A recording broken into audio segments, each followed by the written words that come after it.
Бүгінгі бағдарламада көтерілетін мәселе аса күрделі, әрі аса өзекті және маңызды. Бұрын таяу шығыстағы, әсіресе Сирия мен Ирактағы оқиғаларға аса мән берілмейтін. Бірақ күні кеше Түркияда ресми мәліметтер бойынша 100-ге жуық адамның өмірін жалмаған лаңкестік әрекеттен кейін көпшілігі жағасын ұстады. Бұдан бөлек көрші Қырғыз елінде түрмеден қашып шығып дүрбелең туғызған лаңкестер тағы бар. Бір сөзбен айтқанда, бүгінгі сұхбат әлемдегі экстремизм және онымен күрес тақырыбында болады. Ал студия қонағы Қазақстан Республикасы Мәдениет және спорт министрлігі Дін істер комитеті төрағасының орынбасары Ғабит Абзалбек. Ғабит Мұхамеджанұлы, студиямызға қош келдіңіз. Әлемде болып жатқан экстремистік оқиғалардың бірсыпырасын жаңа атап өттім. Бұдан бөлек, осыдан бір ай бұрын Бангкокта, яғни Таиландта, одан кейін бүгін Нигерияда дәл осындай жағдайлар қайталанған. Осы тұрғыда сұрайын дегенім, енді экстремизмнің тек қана жаңа Ирак пен Сирияның көлемінде ғана емес, төрткүл дүниенің төрт бұрышына таралуының себебі неде? Оның жалпы бұл әлеуметтік тоқыраушылық деп айтуға болады. Өткен ғасырдың 90-шы жылдардан бастап бүкіл әлем деңгейінде, әсіресе шығыс жарты шарда бұл жағдай белең алып жатыр. Бұл жерде әсіресе жаңа өзіңіз айтып жатқандай таяу шығыста ондай жағдай болып жатыр, Нигерияда. Себептері көп, ол әлеуметтік мәселелер, рухани тоқыраушылық, әлеуметтік шиеленістер, әр жағдайда оның себептері әртүрлі болады. Енді осы механизм неге соңғы кезде жаңа соншама күшейіп кетті?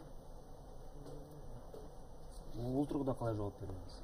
Енді өзіңіз айтып отырған Даиш ишим террористік ұйымы өздерінің жалған пропагандистік өздерінің ақпараттарымен өз қатарларына рекруттарды тартуда. Қазіргі кезде ишим террористік ұйымына әлемнің 70 елінен азаматтар келіп жатыр деген ақпарат бар. Ол жерде олардың жалған халифат орнатамыз деген өзінің ұрандары, бірақ бұның бәрі бүлікшілдік. Сондықтан ал енді бұндай жағдай жалпы Қазақстан шекарасынан тыс жерлерде, бізде оны күнделікті ақпарат көздерінен естіп отырамыз. 70-тен астам мемлекеттің адамдары сонда ағылып жатыр дейсіз.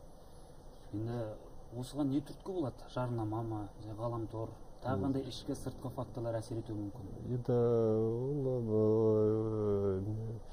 сіздер егер оны мысалы интернеттен өздерінің насихаттық материалдарын көретін болсаңыздар, ол жерде күлі бір жақсы бір өмірді қалыптастырып қойғандай болады.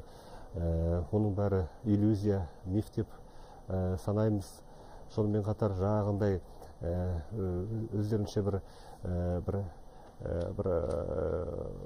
тәртіп белгілі бір жүйеге негізделген қалыптастырғылары келгендей бар. Бұның бәрі былайша айтқанда жаңа өзім айтып отырғандай насихаттық мақсатта, оның бәрі жаңағындай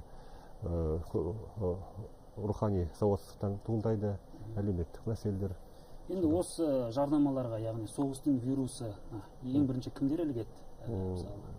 Ондай жағдайларға қоғамның маргиналданған топтары, әр елдерде, ол қоғам дегенде мен бұл жерде Қазақстан қоғамын айтып отырған жоқпын, жалпы әлемдік деңгейде айтатын болсақ, маргиналданған топтар, діни сауатсыз адамдар көп жағдайда ілініп жатады. Енді өзіңіз ғалым ретінде, сарапшы ретінде осы негізгі себептерін атап бере аласыз ба жаңағы? Негізгі неше себебі бар? Неден қорғану керек әлем? Қандай қауіп бар әлем алдында? Біз жалпы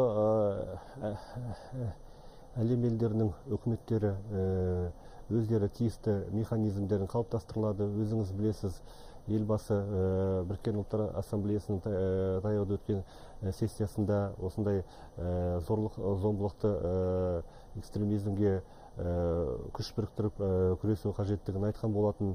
Ал енді біз өзіміздің еліміздің ішіне келетін болсақ, бұл жерде ең алдымен мұндай теріс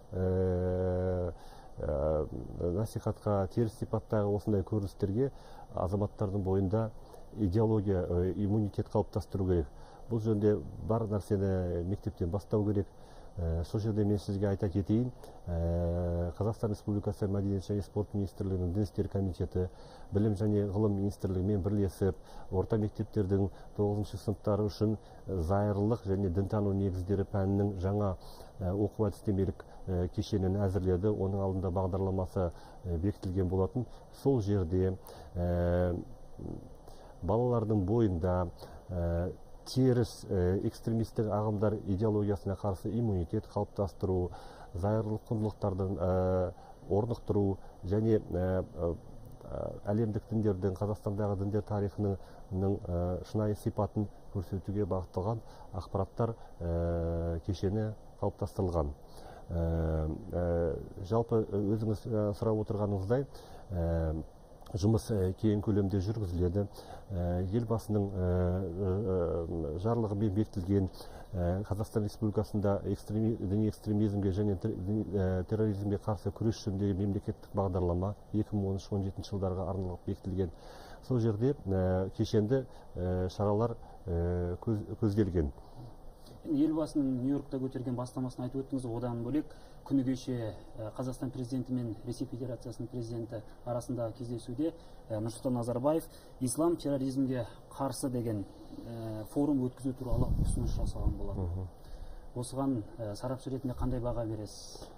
Әлем алдында бұл мәселе қаншалықты өзекті? Бұл әлем елдер үшін өзекті мәселе. Бағана біз өзіміздің сұхбатымыздың басымызда атап өткеніміздей өзекті мәселе. Қазіргі кезде елбасы бастамасын іске асыруға бағытталған ұйымдастырушылық жұмыстар қолға алынады. Енді мына осы экстремизм, діни экстремизмге ғаламтордың экстремизмнің белең алуына ғаламтордың әсері ерекше. Енді онымен қалай күресуге болады? Қандай амал айла бар алдын алудың? Ең бірінші адамдардың дінтанушылық, бұл тұрғыдан дінтанушылық құқықтық сауаттылығын қамтамасыз ету қажет. Интернет ол қазіргі кезде жалпы адамзат өмірінде кең көрініс тауып келеді. Сіз интернеттік әрине бұл жерде дін істер комитеті барлық тиісті тақырыптық бағыттар бойынша материалдардың мониторингін қамтамасыз етіп отырады. Сол мониторингтің нәтижесінде экстремистік, зорлық-зомбылықтық актілерге шақыратын материалдар, текст мәтіндік материал болсын, бейне материалдар болсын анықталған жағдайда сот орындарына тиісті өтініш тапсырылатын болады. Осылайша соттың шешімдерімен бұндай материалдардың Қазақстан Республикасының аумағында тыйым салу жөнінде шешім қабылдады. Бірақ бұнымен ғана біз тоқтап қоймаймыз. Жаңағындай бұл сайттар ашылса, екінші жаңағындай варианттар ашылуы мүмкін. Сондықтан жалпы азаматтардың жаңа мен атап өткендей сауаттылығын қамтамасыз ету. Осы тұрғыда қазіргі кезде мемлекеттік әлеуметтік тапсырыс шеңберінде Е-Ислам ақпараттық порталы жүргізіліп отыр. Бұл жерде ақпарат жалпы мемлекеттің саясатын түсіндіру, профилактиканы тиісті қамтамасыз ету, азаматтардың белгілі бір тақырыптар бойынша ақпараттық сауаттылығын қамтамасыз ету жүргізіледі. Мына дін экстремизм деген тек қана белгілі бір елдердің, соның ішінде мына таяу шығыс елдерінің ғана басына ауыртып отырған мәселе емес, қазір бүкіл әлем үшін үлкен қауіпке айналды ғой. Осы тұрғыда мемлекеттер арасындағы ынтымақтастық, осы экстремизмге қарсы ынтымақтастық тиісті деңгейде ме? Қандай тетіктерді жетілдіру керек? Бұл жерде енді біз ШОС деңгейінде де тиісті шаралар қалыптастырылған. Жаңағындай ол әр елдердің өзінің НАТО-мен ынтымақтастық аясында да жүргізілген. Яғни бұндай жұмыстар мемлекеттер арасында тиісті деңгейлерде қамтамасыз етіліп отырады. Бұл әртүрлі форматта жүргізіледі. Жаңағындай тиісті арнайы диалогтық алаңдар болсын, сонымен қатар жаңағындай арнайы ғалымдардың басын қосып конференциялар, солардың тұжырымдарында тиісті жұмыстарды жетілдіруге бағытталған іс-шаралар іске асырылады.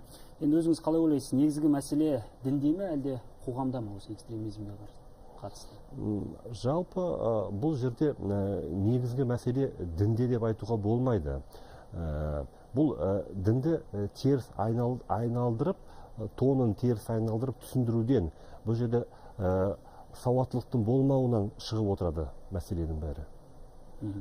Сондықтан бұл жерде қоғамда деп айтуға болмайды. Жаңа айтып отырғанымыздай, уәкілеттік орган ретінде біздер тиісті ақпараттық сауаттылықты қамтамасыз етуге бағытталған, азаматтардың бойында тиісті иммунитетті қалыптастыруға бағытталған жұмыстарды жүргіземіз. Осылайша ғана бұндай мүмкін індетпен күресуге болады деп санаймыз. Сосын алдын алу шараларын мектептен бастау керек деп санайсыз? Әлбетте, өйткені бұл жерде жас ұрпақ ертеңгі толыққанды елдің азаматы, сондықтан мектеп қабырғасынан бастап азаматтардың бойында иммунитетті қалыптастыру керек, сауаттылықты қалыптастыру керек. Мемлекет тарапынан бұл жұмыс жүргізілуде. Қазір енді әлем үшін ең қорқыныш деп айтуға болады, Ирак пен Леванттағы лаңкестік ұйымдар. Оның алдында Аль-Каида деген болды. Енді осындай ұйымдардың осылай күшеюіне не себеп деп ойлайсыз? Әлде олар жайында бізге келетін ақпарат аңыз ба, әлде ақиқат па? Осы тұрғысынан сұрағым келіп тұр. Ақпаратты күшейтіп жібермей ме, немесе шынымен де қауіп па олар? Ақпараттар бұл жерде, сол жерде жалпы саясаттануда сәтсіз іске аспаған failed state деген ұғым бар. Яғни сол жердегі өздерінің тиісті аппараттарының әлсіреуінен болып отыр. Сонымен қатар, жаңа мен сөзімнің басында айтып өткендей, азаматтардың бойындағы жаңағындай сауатсыздық мәселесі, бұл жердегі тиісті қоғамдық тәртіптің қамтамасыз етілмеуінен болып отыр. Бұл жаңағы айтып отырған сияқты Даиш, Жабхат ан-Нусра, ондай ұйымдар көп. Ал олардың қауіптілігі қанша? Қауіптілігі жалпы біздің елімізде, жалпы бұларға мен айтып отырғанымдай, біздің шекараларымыздан алыс, мемлекеттік тиісті механизмдер қамтамасыз етілген, яғни тиісті жұмыстар жүргізіледі. Тікелей сіз өзіңіз білесіз, ол мұндай ұйымдар Орталық Азия өңірінде қауіпін тікелей көріп отырған жоқпыз. Осы Орта Азиядағы жағдайды толығырақ айтып кетсеңіз, қазір қандай, қаншалықты тұрақты? Орталық Азиядағы жағдай, енді сіздерге енді өздеріңіздің эфирлеріңізде саясаттанушы, өңіртанушы мамандарда бұдан бұрын айтқан болар. Жалпы 80-ші жылдардың аяғына бастап 90-ші жылдары Өзбекстанда болған жағдайы, Қырғызстанның Баткен аймағында, Тәжікстанда болған азаматтық соғыс, ол бәрімізге белгілі. Қазіргі кезде Орталық Азия елдерінде мемлекеттік жүйенің күшеюіне байланысты жалпы жағдайды тұрақты деп санауға болады. Ал енді біздің еліміздің ішінде біз қазір діни жағдайды тұрақты деп есептейміз. Тиісті бағалар бар.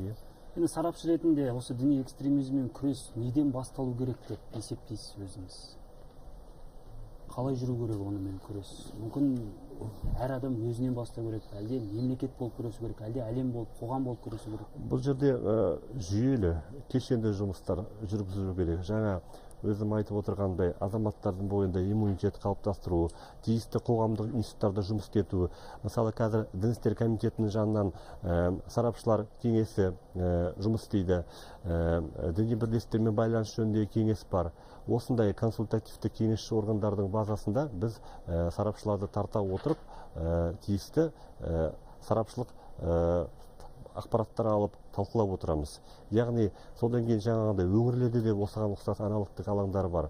Сонымен қатар мысалы әйелдермен жұмыс істеу үшін жаңағындай қыз жібек клубы, әйелдер аудиториясымен жұмыс істеу. Тағы бір механизм ретінде мен айта кетейін. Қазір бізде мысалы қауырт желі 114 желісі жұмыс істейді. Оған жылдың басынан бастап 345 телефондық хабарлама келіп түсті. Азаматтарға мамандар тәулік бойы тиісті ақпаратын беріледі. Ақниет консультативті оңалту орталығы жұмыс істейді. Ол жерде радикалды ағымдар ықпалынан зардап шеккен азаматтарға, олардың отбасыларына тиісті психологиялық, теологиялық, әлеуметтік консультациялар беріледі. Тиісті әлеуметтік жобаларды іске асырылып жатады. Исламды да жаңа айта кетсе болады. Яғни тиісті механизмдер уәкілетті орган тарапынан қамтамасыз етілген. Ғабит Мұхамеджанұлы, енді өкінішке орай бізге берілген уақыт шектеулі, сондықтан енді студиямызға келіп ой пікіріңізбен бөліскеніңізге үлкен алғыс айтамыз. Ал көрермендерге айтарым, еске сала кетейік, бүгін бізде қонақта Қазақстан Республикасы Мәдениет және спорт министрлігі Дін істері комитеті төрағасының орынбасары болды.